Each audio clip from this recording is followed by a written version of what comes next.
Sir voice नहीं आ रही आपकी। ओ सॉरी, वॉइस नहीं आ रही थी। नहीं। ओके, कोई बात नहीं, मैं फिर से बड़बड़ कर लेता हूँ। कोई बात नहीं। तो हमने कल देखे थे ऑब्जेक्ट क्लास। तो ऑब्जेक्ट क्लास हमने पूरा कंप्लीट तो कर लिया था। थोड़ा सा 2 या 3 प्रोग्राम बचे थे, तो उस प्रोग्राम्स को आज हम कवर अप करेंगे और फिर हम आगे में मूव ऑन करेंगे। तो वो कल वाला ही चीज़ को थोड़ा रिवाइज़ कर रहा हूँ, 10 मिनट लूँगा मैं आपका, और ये ऑब्जेक्ट क्लास वाला जो फंडा है वो आज हम फाइनली कंप्लीट कर लेंगे गारंटी से। यहाँ पे मैं एक क्लास बना रहा हूँ फिर से एक बार, और यहाँ पे हम क्लोनिंग मैकेनिज्म। अब ऐसी बात है कि क्लोनिंग मैकेनिज्म जो फंडा है वो कल आपने पढ़ा, और गारंटी से बोल रहा हूँ कि वो थोड़ा-सा सिर के ऊपर से गया होगा, बिकॉज़ वो थोड़ा-सा कॉम्प्लेक्स है। बट हाँ, वो एज़ अ परफॉर्मेंस वाइज़ अच्छा होता है, इसीलिए उसको मैं एक बार फिर से रिवाइज़ पर्पज़ के लिए मैं यहाँ पे दिखा रहा हूँ। अगर आप जैसे यहाँ पे रिवाइज़ करोगे, मतलब ये चीज़ अगर आपको थोड़ी-सी भी समझ में आ रही, तो नेक्स्ट टाइम आपको ईज़ी पड़ेगा क्लोनिंग मैकेनिज़्म। अदरवाइज़ कोई भी जो डेवलपर है, वो क्लोनिंग मैकेनिज़्म करने से अच्छा वो चाहता है कि वो क्या कर ले, डायरेक्टली वो कॉपी पेस्ट कर ले, ठीक है? जैसे कि मैं यहाँ पे दिखा रहा हूँ, मैं यहाँ पे डेटा मेंबर्स ले लेता हूँ। अब मैं एग्ज़ैक्ट वही डेटा मेंबर्स ले रहा हूँ जो हमने इसमें देखे थे, तो मैं इसी प्रोग्राम का रिप्ले का बना रहा हूँ। तो सपोज़ मैं यहाँ पे ये चीज़ें कर देता हूँ, कॉपी, एंड मैं सपोज़ यहाँ पे मैं पेस्ट कर दिया। तो कुछ 2 डेटा मेंबर्स बनाए हमने। First one is roll number, second one is name. उसके बाद कंस्ट्रक्टर है, तो स्टूडेंट, एंड वो पैरामीटराइज़ कंस्ट्रक्टर है, जो भी डेटा आ रहा है रोल नंबर में, वो रोल नंबर में चला जाएगा, जो भी डेटा नेम में आएगा, वो नेम में चला जाएगा। अब देखो ये डेटा को हमें प्रिंट भी कराना है, तो एक मेथड बना देते हैं। कौन सी मेथड? वॉइड शो, जिसका यूज़ करके हम डेटा को शो करेंगे। जो हमेशा हम करते हैं कि डेटा अगर डाल रहे हैं तो उसको शो करने के लिए भी एक मेथड बना देते हैं, जिससे ईज़ी हो जाता है। मैं सिस आउट करके डेटा को प्रिंट करा दूँगा। तो सपोज़ सिस आउट, एंड यहाँ पे कर दूँगा सपोज़ आईडी, मतलब रोल नंबर।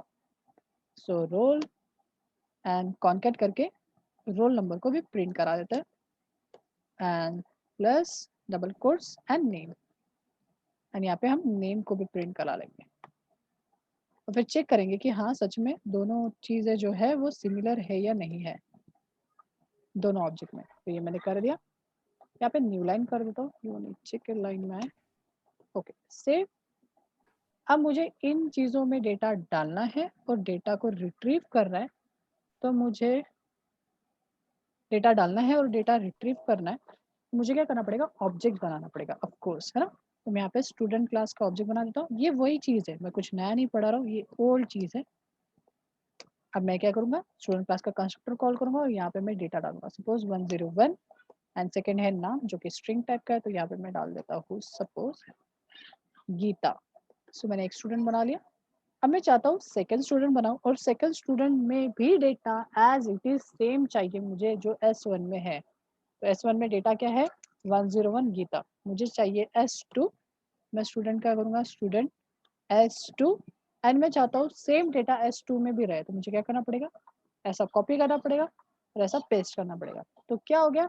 एक्चुअली दोनों ऑब्जेक्ट में सेम डेटा है, बट ये क्लोनिंग मैकेनिज्म के थ्रू नहीं कर रहा हूँ, नॉर्मल वे में कर रहा हूँ, बिकॉज़ यहाँ पे न्यू कीवर्ड यूज़ हो रहा है। गलत नहीं है, but as a performance wise memory फिर से एलोकेट होंगी और फिर से वो डेटा वहाँ पे इनिशियलाइज़ होगा, और फिर हम उसको फेच-वेच करेंगे। तो फेच करके भी चेक कर लेते हैं। सो S1 डॉट शो करो, शो मेथड बनाई थी हमने, तो S2 डॉट भी शो करो। देखते हैं S2, देखते हैं कि वो डेटा हमें दिख रहा है क्या। सो यहाँ पे देखो, सेव करते हैं और दोनों बार गीता आना चाहिए। 101, देखो 101 गीता एंड 101 गीता। पहला वाला S1 से प्रिंट हुआ है और दूसरा वाला S2 से प्रिंट हुआ है, मतलब दोनों में डेटा सेम है। सेकंड जो चीज़ है कि यार ये नहीं करना है, बिकॉज़ इसमें तो प्रोसेस ज़्यादा लगेगा, परफॉर्मेंस लो हो जाएगा। सो इसके लिए हम यूज़ कर सकते हैं क्लोनेबल। तो यहाँ पे हम क्या करेंगे? इम्प्लीमेंट्स करेंगे, बिकॉज़ मैंने बताया था कल भी कि क्लोनेबल जो है वो एक इंटरफ़ेस है। तो यहाँ पे मैं क्लोनेबल इंटरफ़ेस को क्या स्पेल है बे? चलो मैं चेक कर लेता हूँ। अच्छा, क्लोनेबल इंटरफ़ेस को मैं क्या करूँगा? इनहेरिट कर लूँगा। तो यहाँ पे क्लोनेबल इंटरफ़ेस को इनहेरिट किया। क्लोनेबल इंटरफ़ेस के अंदर एक मेथड है जिसका नाम है क्या? क्लोन। कौन-सी मेथड है? क्लोन। जो यूज़ आती है कोई भी इसका डेटा को क्लोन करने के लिए, मतलब ये जो आपने कॉपी पेस्ट किया, ये नहीं करना चाहिए, इसलिए हम मेथड लिखते हैं क्लोन। इसको एज़ इट इज़ ऐसा ही लिखा जाता है, कोई चेंजेस करने की ज़रूरत नहीं, उसको एज़ इट इज़ ऐसा ही लिखा जाएगा। ठीक है, इसलिए मैंने मेरे ये वाले में मैंने पेस्ट कर दिया। अगर मैं दूसरा भी कुछ बनाता था तो भी मैं इसको ऐसा ही पेस्ट कर देता। मतलब सबसे पहले तो आप इम्प्लीमेंट्स करोगे क्लोनेबल इंटरफेस को, देन उसके बाद ये मेथड को इस तरीके से लिखोगे। ये 2 चीज़ें आप जब लिख लेते हो तो फिर आप क्लोनेबल इंटरफेस क्लोन कर सकते हो कोई भी इसको। अब मैं चाहता हूँ कि क्लोनिंग मैकेनिज़्म यूज़ करूँ, मतलब S2 में भी वही डेटा चाहिए मुझे। मैं यहाँ पे यूज़ कर सकता हूँ simply s1 dot clone method को कॉल करूँगा। अब ये जो क्लोन मेथड है ये मेरे लिए क्या करेंगी, ये चीज़ को, कौन-सी वाली चीज़ को? ये वाले एक ऑब्जेक्ट के अंदर के डेटा को S2 में कॉपी करेंगे। अब यहाँ पे कुछ एरर देख रहा है, चेक करते हैं क्या एरर दे रहा है।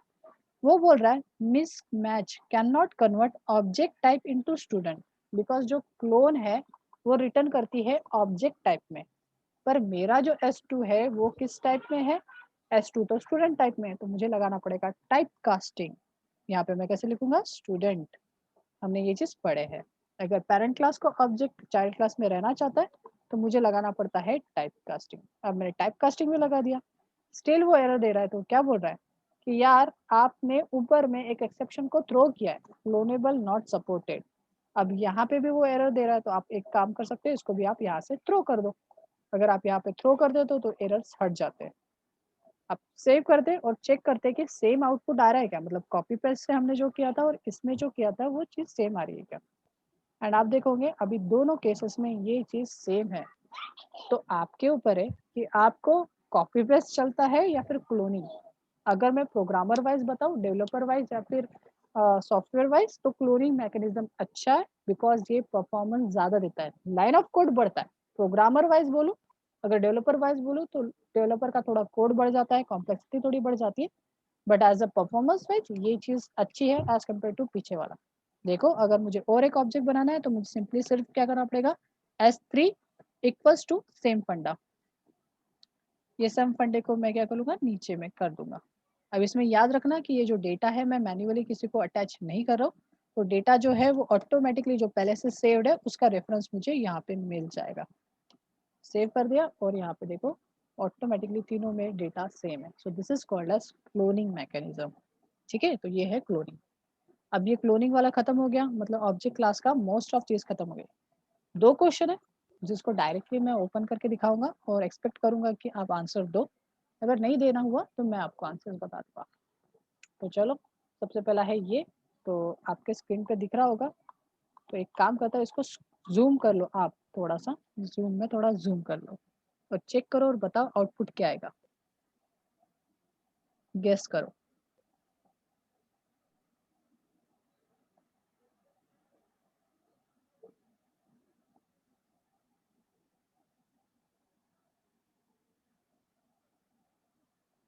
इसका आउटपुट क्या आ सकता है, गेस करो।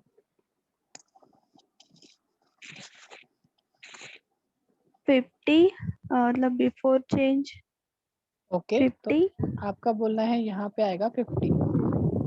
नेक्स्ट यहाँ पे आफ्टर चेंज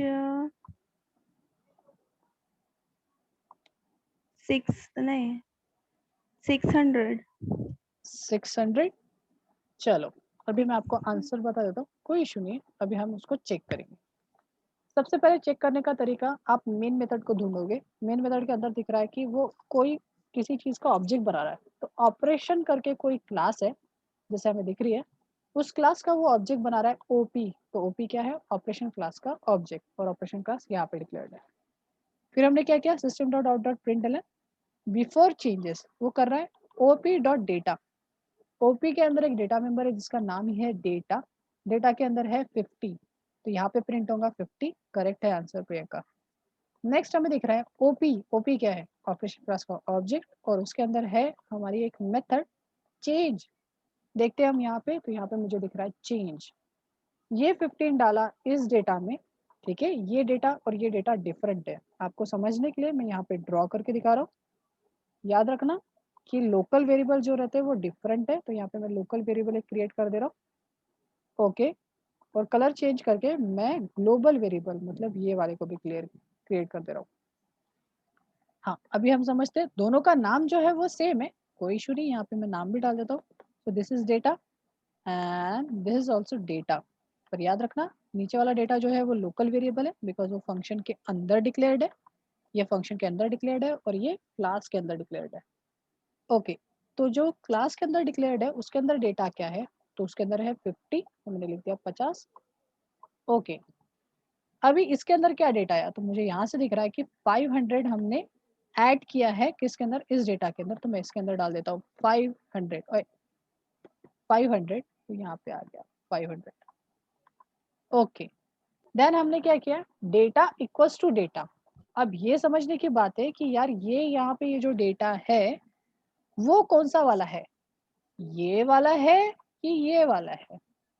तो अगर मैं बात बोलूं, अगर उसके सामने दिस नहीं लिखा है और डेट लोकल वेरिएबल और ग्लोबल वेरिएबल का नाम सेम है, तो याद रखना लोकल वेरिएबल का स्कोप ज्यादा होता है। मतलब यहाँ पे ये जो डेटा है ये लोकल वेरिएबल वाला है, मतलब इस डब्बे की बात चल रही है। ओके, तो हमारे डेटा में क्या है, डेटा में है 500, 500 प्लस 100, तो ग्रेट 600, आंसर क्या हो गया 600। पर वो होल्ड किस में हो रहा है, मतलब ये जो 600 है ये कौन से डेटा में होल्ड हो रहा है। ऑफ कोर्स बात है इसके सामने दिस नहीं लिखा है, मतलब ये लोकल वेरिएबल में ही सेव होगा। मतलब यहाँ पे जो 500 था उसके जगह पे वो हो जाएगा 600। अब वो तो सही है, अब यहाँ तक तो सही है, पर यहाँ पे नीचे में जो एक्सेस किया है वो कौन सा डेटा है। यहाँ पे मुझे ऑब्जेक्ट दिख रहा है ओपी डॉट डेटा। तो जब पहले बार में ओपी डॉट डेटा एक्सेस किया था, मतलब इसके अंदर का डेटा एक्सेस किया था, तो ऑफकोर्स बात है सेकेंड टाइम में भी मुझे 50 ही मिलेगा, बिकॉज यहाँ पे ऑब्जेक्ट से कॉल किया है। ठीक है, तो यहाँ पे हमें 600 नहीं देखने को मिलेगा, ये रॉन्ग आंसर है, हमें आंसर 50 ही देखने को मिलेगा। फिर वहां पे 600 के लिए किससे कॉल करना पड़ेगा? 600 अगर आपको देखना है तो सबसे पहले तो यहाँ से ऑब्जेक्ट पास होगा। क्या पास होगा, ऑब्जेक्ट, और फिर उस ऑब्जेक्ट पे जो भी ऑपरेशन होगा तब जाके ये चीज आपको मिलेगी, जो सेकंड वाले एग्जांपल में आपको पता चलेगा। अभी के केस में तो ये चीज नहीं होगी। हाँ, एकदम शॉर्टकट बोलूं तो आप कर सकते हो ये चीज को। कैसे, आप सिंपली इसके सामने लगा दो दिस डॉट। दिस डॉट का मीनिंग है ये अभी डेटा जो है वो किसका चेंज करेगा, इस वाले का चेंज करेगा, तो यहाँ पे 600 आपको देखने को मिलेगा। सेम प्रोग्राम जो है मैं आपको करके दिखा देता हूँ, अगर ये चीज समझी नहीं है तो। यहाँ पे मैं क्लियर करता हूँ, ये हटा देता हूँ फिलहाल के लिए, और इस चीज को हम चेक करके देखते हैं कि आपने जो आंसर बताया था और मैंने जो एक्सप्लेनेशन किया वो सही है या नहीं है। तो यहाँ पे इस चीज को कॉपी करता हूँ, इसको हटा देते हैं और सेम चीज पेस्ट करके यहाँ पे, एक मिनट, यहाँ पे पैकेज मैंने डिलीट कर दिया, तो ऐड पैकेज एंड यहाँ पे पब्लिक कर देता हूँ। और हाँ, हमेशा बढ़ता हूँ। हाँ बोलिए। वो जो क्लोनेबल इंटरफेस है वो पहले से ही है ना हाँ हाँ, जावा में? जावा में पहले से जावा डॉट अच्छा, लैंग मुझे पैकेज के लगा था अंदर है। आपको खुद को बनाना पड़ता होगा। नहीं नहीं नहीं, वो इंटरफेस है जो जावा डॉट लैंग पैकेज के अंदर प्रेजेंट है। अगर आपको देखना है तो आप यहाँ से देख सकते हो, जीआरई तो सिस्टम उसको लाइब्रेरी। इम्प्लीमेंट करने के बाद वो खुद से ही आ गए वो कैच थ्रू वाले हाँ हाँ, वो क्लोन सब खुद मेथड? से आएगा बिकॉज उन्होंने वो डिक्लेयर किया है। देखो यहाँ पे मैं दिखा देता हूँ कि वो पहले से है। कहाँ गया कहाँ गया कहाँ गया कहाँ गया, Java dot lang package search कर रहे हैं, ये है लैंग, और यहाँ पे आपको दिख जाएगा वो रनेबल इंटरफेस। ये देखो ठीक रनेबल, है। सॉरी ये रीडेबल है, ये है रनेबल। रीडेबल है। ये देखो रनेबल, ये पहले से। अच्छा, वो क्लोनेबल था क्या, रनेबल। क्लोनेबल हाँ, क्लोनेबल था ना। ओके, क्लोनेबल, ये ऊपर है। ये देखो ये क्लोनेबल है ना, हम्म। सब चीजें यहाँ पे प्रेजेंट है। ओके, चलते ऊपर, फिर से हम देखते हैं। तो अभी आपको एक और चीज पता चल गई यार, क्लोनेबल है तो रनेबल भी है। तो रनेबल आप पढ़ोगे, जब आप पढ़ोगे एक्सेप्शन, सॉरी थ्रेडिंग मैकेनिज्म जब पढ़ोगे, तब आप रनेबल इंटरफेस को भी देखने वाले। ओके, सेव करते हैं, रन करके चेक करते हैं इसका आउटपुट क्या आता है, 50-50 या 50-600। तो देखो आपको आंसर मिल गया, that is called as 50-50। Okay, अब चलो, अगर मुझे कहते 600 चाहिए तो मुझे सिंपली यहाँ पे लिखना पड़ेगा दिस। दिस लिखने से ये इस वाले डेटा मेंबर्स में चेंज करेगा। देखो हाईलाइट हो रहे हैं ये और ये, इसके पहले तक वो हम्म। हाईलाइट नहीं हो रहा था। देखो ये वाले हाईलाइट हो रहे थे बिकॉज ये लोकल वेरिएबल थे। जब मैंने लगा दिया दिस, तो वो डेटा मेंबर्स को या फिर आप बोल सकते हो क्लास लेवल वेरिएबल को देखना चालू कर दिया, और देखो ये लोग वही हाईलाइटेड है। तो अभी आपको 600 मिलेगा। रन करके दिखाओ तो 600। पर इसने जो है वो ऑब्जेक्ट का यूज करते हुए दिखाया। तो नेक्स्ट जो चीज है वो है ऑब्जेक्ट का यूज करते हुए। अब यहाँ पे भी वही चीज हो रही है। अब यहाँ से हमने वैल्यू पास नहीं की, ओपी को ही पास कर दिया। अब ओपी किस टाइप का था, तो ऑपरेशन 2 टाइप का। यहाँ पे भी ऑपरेशन 2 टाइप का ही उन्होंने रेफरेंस रखा है। देन उसके बाद उन्होंने क्या किया, OP dot data equals to OP dot data plus 100। आप आंसर बता सकते हो। इस बार आप आंसर दे दोगे, मेरे को गारंटी है। चेक करो और बताओ क्या आंसर आएगा बिफोर आफ्टर।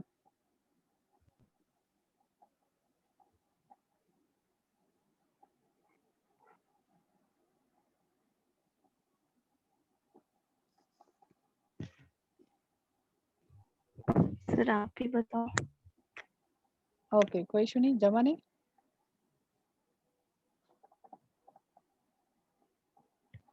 क्या सर?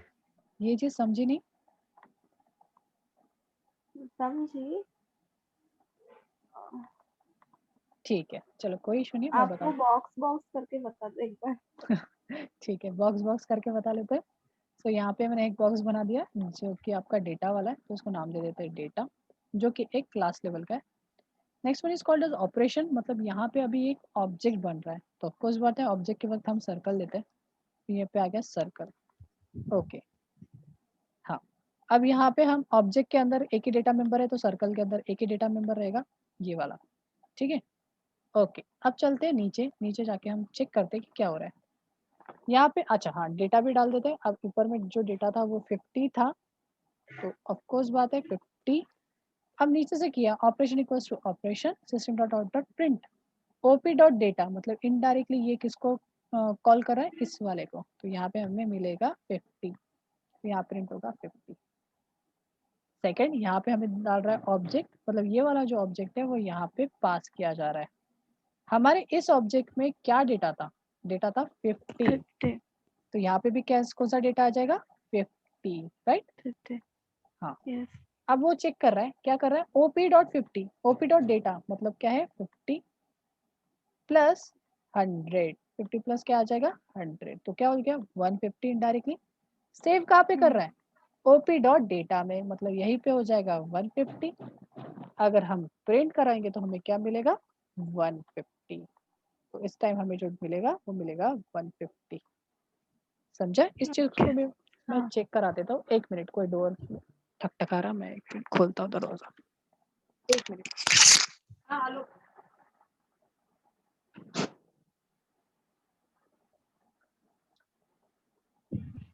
मम्मी वाली दरवाजा खुला नहीं जब आज कुछ ना आलस। ओके, ठीक है। तो ये चीज को हम प्रैक्टिकली भी देख लेते हैं। इस चीज को सबको करता हूँ डिलीट। यस, क्या चलते हैं, कंट्रोल ए कंट्रोल सी। आ जाओ। एंड सेम प्रोजेक्ट में अपन ऐड करके देखते हैं। ऑपरेशन 2 की जगह पे आप ऑपरेशन ही रहने देता हूँ, बिकॉज फिर से फाइल का नाम चेंज करना पड़ेगा। सो सेव एंड चेक करते हैं। देखो इस बार आपको मिलेगा 50 एंड 150। तो आप ऐसा भी कर सकते हो ऑब्जेक्ट पास करके। याद रखना, कोई प्रॉब्लम नहीं है, आप ऑब्जेक्ट पास कर सकते हो फंक्शंस के अंदर। ठीक है, तो ये था ऑब्जेक्ट एंड क्लास। मेरे को पता ही था इसको टाइम लगेगा, इसलिए मैंने बोला था अगर ज़्यादा टाइम लग गया तो हम छोटे वाले टॉपिक्स को कवर कर लेंगे, जो पहले से हो चुके हैं उन्हीं को ऊपर रिवाइजिंग वाला कर लेंगे। क्योंकि अगर मैं बड़ा टॉपिक चालूंगा वो चीज़ समझ भी नहीं आएगी, और मैं चाहता हूँ उसको ज़्यादा टाइम दे सकूँ। तो अपन अभी स्टार्ट करेंगे हमारा ये। इसमें कुछ प्रॉब्लम है, इस चीज़ को आपने पढ़े थे कल, आप नोट्स पढ़ने वाले थे प्रियंका। पढ़ी थी। सेम मतलब वो चीज़ है। क्लोनिंग का नहीं समझ में आता मुझे, तो पढ़ ली थी मैंने एक बार। अच्छा, एक बार ओवरव्यू कर लिया। कुछ भी अगर डाउट जाता है तो पूछ लेना, ठीक है। यस। उसके बाद जो है वो मैं डे 14 हमारा कंप्लीट हो गया। अब डे 15 नहीं ले रहा हूँ, बिकॉज उसमें है एब्स्ट्रैक्ट क्लासेस एंड फेस, इनको थोड़ा टाइम लगता है, इसको एक एक दिन लगेगा, मतलब पूरा एक क्लास लगेगा। तो थोड़ा सा ही टाइम बचा है, उसको चालू करूँगा तो सिर्फ थ्योरी पोर्शन होगा। उससे अच्छा हम डे 16 को पूरा कवर अप कर लेते हैं, बिकॉज ये चीज़ें मैंने डे 1 में ही बहुत सारी कवर अप कर दिया। हमने एक्सेस मॉडिफायर इसके पहले देख चुके और पैकेजेस भी देख चुके हैं। उसी चीज़ को हम अच्छे से एक बार इलाबरेट करेंगे, जिससे आपका प्रीवियस वाला रिवीजन टाइप हो जाएगा और हमारा डे 16 भी कंप्लीट हो जाएगा। ओके, तो next topic is access modifier. तो हमारे पास कौन सा एक्सेस मॉडिफायर है ये आप ही बता दो, और क्या क्या होते हैं, कैसे कैसे काम है उसका। कौन से एक्सेस मॉडिफायर है प्रियंका? पब्लिक है, प्राइवेट है। यस। एक्सेस इससे मतलब उसको कहाँ तक एक्सेस कर सकते हैं हाँ, कहाँ तक वो कॉल कर डिफाइन सकते हैं वो कॉल पता कॉल चलता है। कर सकते हैं। हाँ, कौन से आपने बताया? पब्लिक, प्राइवेट और प्राइवेट और कितने? 2 है, 3 है, 4 है, 5 है, कितने? कि अपने हिसाब से कितने भी बना सकते हैं? नहीं, public, private, protected, yes, good. And last one जो जावा में डिफरेंट है, डिफॉल्ट। डिफॉल्ट। हाँ, कितने एक्सेस मॉडिफायर है? टोटली 4 एक्सेस मॉडिफायर्स हैं। 4। Public, private, protected and default. चलो दिखा देता हूँ। देखो, प्राइवेट, डिफॉल्ट, प्रोटेक्टेड, पब्लिक, कैसे भी बोलो, कोई प्रॉब्लम नहीं है, कोई भी सीक्वेंस से आप बोल सकते हो। चलो हम देखते हैं इन एक्सेस मॉडिफायर्स को। चलो ये सारी चीज़ों को मैं अभी फिलहाल के लिए हटा देता हूँ। ऑपरेशन, ठीक है, कोई इशू नहीं है। क्लास का नाम ऑपरेशन रखते हैं और हम यहाँ पे डेटा मेंबर्स बनाना चालू करते हैं। सबसे पहले हम यहाँ पे एक क्लास बना देता हूँ, जो क्लास है मेरी टेस्ट क्लास, जो फेवरेट क्लास है मेरी, क्लास टेस्ट। एंड इस क्लास के अंदर मैं कुछ डेटा मेंबर्स बनाता हूँ। सबसे पहला डेटा मेंबर बना रहा हूँ मैं इंट ए। अब ए डेटा मेंबर के सामने, data member in the sense आप बोल सकते हो इसको क्लास लेवल वेरिएबल, इसके सामने मैं कुछ लिखता नहीं हूँ, कोई भी एक्सेस मॉडिफायर नहीं लगाता हूँ, तो ये बाय डिफॉल्ट एक्सेस मॉडिफायर कहलाता है। कौन सा एक्सेस मॉडिफायर? डिफॉल्ट। सेकंड, अगर मैं कोई डेटा मेंबर बनाता हूँ, ठीक है, या फिर क्लास लेवल वेरिएबल बनाता हूँ, सपोज बी, उसके सामने अगर मैं लिखता हूँ प्राइवेट, क्या लिख देता हूँ? प्राइवेट, तो ये प्राइवेट डेटा मेंबर कहलाता है। जैसे इसमें कुछ वैल्यूज डाल के भी हम समझते हैं इसको, तो इसमें भी डाल देता हूँ, सेम ही डेटा डाल रहा हूँ, कंफ्यूजन नहीं होना चाहिए इसलिए। And second one is called as protected, तो यहाँ पे मैं कर लेता हूँ प्रोटेक्टेड। देन इंट बी हो गया था सी, ले लेते हैं same data 20 and private, sorry, in public protected private and हो गया पब्लिक, लास्ट में इज कॉल्ड एज पब्लिक। तो ये 4 एक्सेस मॉडिफायर्स हैं हमारे पास, पब्लिक, इंट, सी और डी। यहाँ पे मैंने सारे बना लिए, सारे एक्सेस मॉडिफायर्स। सबसे पहले वाले की बात करते हैं, तो सबसे पहला वाला जो है वो है default access modifier. Default access modifier का स्कोप जो है वो डिफॉल्ट पैकेज के अंदर तक होता है। अब फिलहाल के लिए अगर मैं बोलूँ तो जो टेस्ट क्लास है वो अवेलेबल है माय ऑब्जेक्ट पैकेज के अंदर, तो ये माय ऑब्जेक्ट पैकेज जो है वो उसके लिए डिफॉल्ट पैकेज कहलाएगा। ठीक है, जैसे कि मैं ये जो क्लास है उसको मैं एक पर्सनल फाइल में सेव कर देता हूँ। जैसे मैं यहाँ पे न्यू करके एक पर्सनल फाइल क्रिएट कर रहा हूँ, क्लास कर रहा हूँ मैं टेस्ट क्लास, और यहाँ पे मैं क्रिएट करता हूँ। अब इस पर्सनल क्लास के अंदर मैं ये पूरा डेटा डाल देता हूँ। चाहो तो आप उसमें भी बना सकते थे, पर फिर आपको प्राइवेट नहीं समझता था, मतलब वो डिफॉल्ट वाला नहीं समझता। बाकी आप बना सकते हो, सेम क्लास सेम फाइल के अंदर भी 2 क्लासेस बना सकते हो। ओके, अब यहाँ पे मैंने सेव कर दिया। देखो यहाँ पे टेस्ट क्लास के अंदर वही चीज़ है, बस मैंने अलग फाइल के अंदर बनाया। अब समझिए कि डिफ़ॉल्ट का मीनिंग क्या होता है। अगर आपने कोई भी चीज़ के सामने कुछ नहीं लगाया, मतलब आपने एक्सेस मॉडिफायर नहीं लगाया, तो वो डिफ़ॉल्ट कहलाता है। जैसे मैं देखो टेस्ट क्लास का ऑब्जेक्ट बना रहा हूँ, test equals to T equals to new and कर रहा हूँ टेस्ट, तो मैं सेम पैकेज के अंदर वो डेटा मेंबर को कॉल कर सकता हूँ। देखो सिस आउट कर रहा हूँ एंड अच्छा, मेन मेथड ही नहीं है इसके अंदर, सो मैं माँ करके क्रिएट कर देता हूँ उसको पहले। तो मेन मेथड एंड उसके अंदर ऑब्जेक्ट क्रिएट करेंगे, फिर बाद में प्रोसेस। हाँ, तो यहाँ पे मैंने कर दिया, ऑब्जेक्ट बना लिया। ऑब्जेक्ट बनाने के बाद मैं टेस्ट करता हूँ कि उसके अंदर का जो ए था मैं उसको कॉल कर पाता हूँ क्या। तो सिस आउट एंड ट्राई करता हूँ टी डॉट ए, तो देखिए मैं टी डॉट ए को कॉल कर सकता हूँ, जो कि एक डिफॉल्ट एक्सेस मॉडिफायर है। तो डिफॉल्ट क्लास के अंदर मैं एक्सेस कर सकता हूँ, डिफॉल्ट पैकेज के अंदर मैं एक्सेस कर सकता हूँ। देखो ये 20 आ रहा है, अगर मैं ये जो टेस्ट जो क्लास है, ये जो फाइल है, अगर मैं किसी दूसरे पैकेज में डाल दूं, सपोज मैं और एक पैकेज क्रिएट कर दूं माय पैक, और मैं इसको फिनिश करके इस फाइल को मैं उठा के इस माय पैक के अंदर डाल दूं, तो अभी के केस के लिए ये जो पैक के अंदर मैंने ये जो लिखा है, ये देखो ये वाला ये, तो इसके लिए डिफॉल्ट पैकेज जो हो गया वो अभी माय पैक हो गया। तो अभी माय पैक के अंदर की ही क्लास फाइल्स इस डेटा मेंबर को एक्सेस कर सकते हैं, दूसरे पैकेज वाले नहीं। तो यहाँ पे देखो, यहाँ पे एरर दे रहा है, बिकॉज ऑपरेशन जो फाइल है, क्लास जो है वो डिक्लेयर की है माय ऑब्जेक्ट पैकेज के अंदर। तो माय ऑब्जेक्ट पैकेज वाला माय पैक के अंदर का एक्सेस नहीं कर सकता, ठीक है। So it is called as default. Default access modifier अगर है तो वो सिर्फ और सिर्फ उसी पैकेज के अंदर जितनी भी क्लास फाइल्स है वही लोग उनको कॉल कर सकते हैं, बाकी लोग नहीं कर सकते। ये वाला समझा है पहला एक्सेस मॉडिफायर, कि डिफॉल्ट है तो उसी पैकेज के अंदर।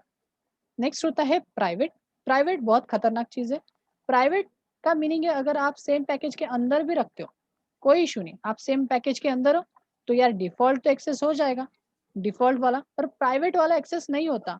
अगर आपने प्राइवेट डेटा मेंबर किया है तो वो बाहर से कोई दूसरे क्लास के अंदर से एक्सेस नहीं होता, वो सेम क्लास के अंदर ही एक्सेस होता है। मतलब जहां डिक्लेयर किया है, टेस्ट क्लास के अंदर अगर आपने प्राइवेट डेटा मेंबर डिक्लेयर किया है तो टेस्ट क्लास के अंदर ही आप कॉल कर सकते हो। जैसे अगर मैंने उसके अंदर कोई फंक्शन बनाया हो, मेथड बनाया हो, तो उसके अंदर आप कॉल कर सकते हो, बट उसके बाहर से उस चीज को कॉल नहीं कर सकते हो, इसीलिए उसको प्राइवेट डेटा मेंबर बोला जाता है।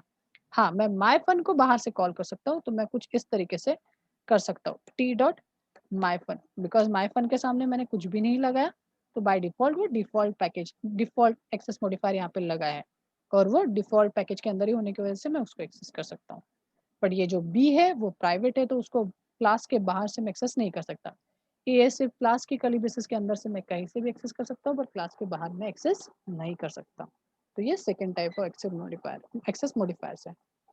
थर्ड टाइप जो है वो है प्रोटेक्टेड। तो प्रोटेक्टेड प्राइवेट जैसा ही होता है, प्राइवेट जैसा इन द सेंस कि प्राइवेट जैसा सेम क्लास के अंदर एक्सेस होता है, तो प्रोटेक्टेड भी वैसा ही है, सेम क्लास के अंदर ही एक्सेस होता है। साथ साथ में अगर आप ट्राई करोगे बाहर से एक्सेस करने की तो नहीं होगा। जैसे देखो यहाँ पे मैं सी को कॉल करने की कोशिश कर रहा हूँ, अभी तो ये सेम पैकेज के अंदर होने की वजह से वो डिफॉल्ट जैसा भी काम करता है, बट अगर ये उसका ऑब्जेक्ट नहीं होता तो वो कॉल नहीं होता था, ठीक है। यहाँ पे अगर मैं उसका ऑब्जेक्ट नहीं बनाऊँ तो फिर वो कॉल नहीं होता था। फिर इस चीज को कैसे एक्सेस किया जाता है, जैसे देखो मैं यहाँ पे करने की कोशिश करता हूँ। यहाँ पे देखो मैं दिखाता हूँ प्रोटेक्टेड जो है ना वो किस तरीके से काम करता है। यहाँ पे मैं कर रहा हूँ, सपोज माई, सपोज फन कर दिया, एंड मैं यहाँ पे कर्ली ब्रेसेस ओपन कर, curly braces open and curly braces close and sys out करके देख रहा हूँ कि यार वो एक्सेस हो रहा है क्या, सी एक्सेस हो रहा है क्या। तो मैंने लिखा तो ये देखो सी एक्सेस नहीं हो रहा है, क्योंकि वो है प्राइवेट डेटा मेंबर, मतलब प्राइवेट मतलब प्रोटेक्टेड डेटा मेंबर।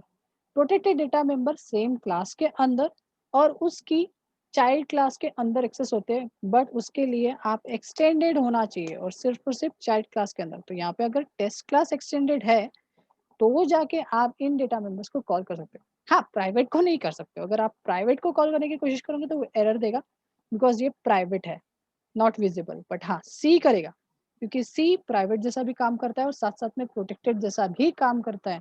तो उसका एक्सेस जो है वो उसके चाइल्ड क्लास तक जाता है। अगर उसकी चाइल्ड क्लास है तो वो चाइल्ड क्लास उसके डेटा मेंबर्स को एक्सेस कर सकता है, अगर नहीं है तो वो आप डायरेक्टली एक्सेस नहीं कर सकते।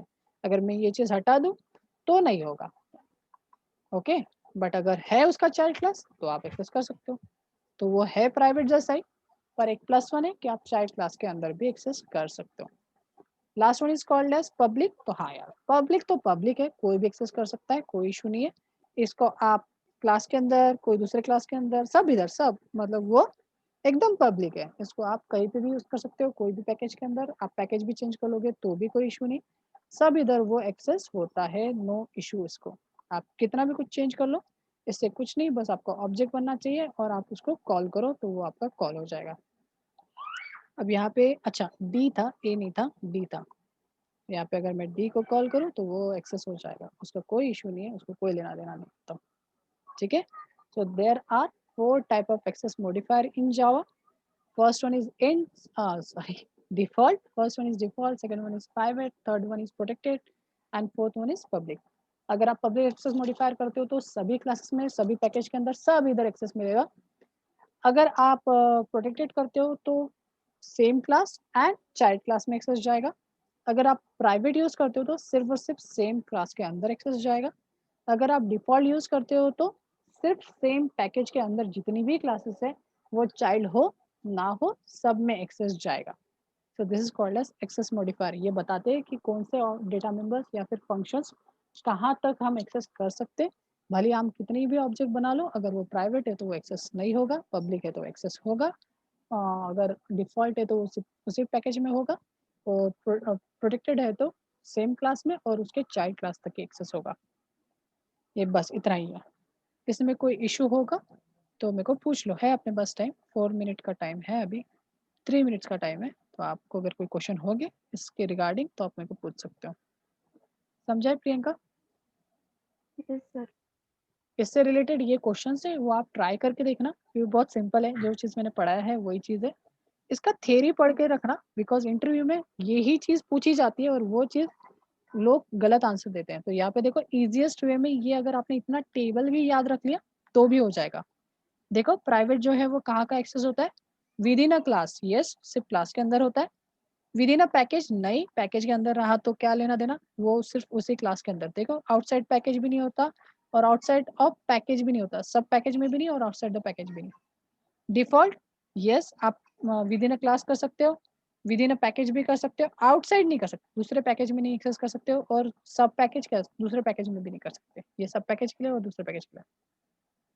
Protected, yes, with in a class तो कर ही सकते हैं, विद इन अ पैकेज भी कर सकते हैं, आउटसाइड ऑफ पैकेज भी कर सकते हैं, सॉरी सब पैकेज में भी कर सकते हैं बट यहाँ पे नहीं कर सकते। सब क्लासेस मतलब उसकी चाइल्ड क्लासेस। देन है पब्लिक, पब्लिक सब इधर, ये वाला बंदा तो बेचारा अच्छा है, ये सब इधर एक्सेस होता। ठीक है, तो ये सारे चीज़ें हैं आपके public, private, protected and default, इनको बोला जाता है एक्सेस मॉडिफायर्स। 1 मिनट बचा है, चलो मैं थ्योरी पढ़ ही लेता हूँ, टाइम बचा है तो। Access modifier, we have seen that any class and its member within a package should be declared as a public. The only the the class and its member is available for the use outside of the package. Let us discuss exact what difference is there among the various access specifier in Java. तो access specifier कौन से है वो बोल रहा है। There are two type of modifiers in Java. Java modifier and non-access modifiers. The access modifier in Java specify the access, मतलब scope कहाँ तक है वो बताता है, scope and data member, method, constructor, classes, इन सब का वो बताता है। तो कौन से है बोल रहा है वो, आपके है private, default, protected and public. There are many non-access modifiers. Static है, abstract है, synchronized है, नेटिव है, वोलाटाइल, ये तो हम आगे देखने वाले हैं। तो जैसे ये एब्स्ट्रैक्ट वगैरह हम स्टैटिक देख चुके, एब्स्ट्रैक्ट देखेंगे, ये सारी चीज़ें आपको आगे में देखने को मिलेंगे, तो इसके बाद में बात करेंगे। सो प्राइवेट एक्सेस मॉडिफायर का बता दिया, डिफ़ॉल्ट का बता दिया, प्रोटेक्ट, ये चीज़ जो लिखा है वही चीज़ ये टेबल में दिया है, तो टेबल याद रखिए, ये इतना बड़ा थ्योरी याद रखने से अच्छा दिखा देता हूँ, पढ़ के दिखा देता हूँ। So private access modifier is accessible within a class, वही चीज़ लिखा है, शॉर्ट में याद रखो, है ना, ये इतना पढ़ने से अच्छा। ये गलती से इनकैप्सुलेशन का यहाँ पे थोड़ा-सा डेटा आया है, तो वो चीज़ भी पढ़ लेना, ये प्रीवियस टॉपिक से। बट हाँ, अगर आप पढ़ना चाहते हो तो यहाँ पे थ्योरी दिया है, वो पढ़ लेना। Access modifiers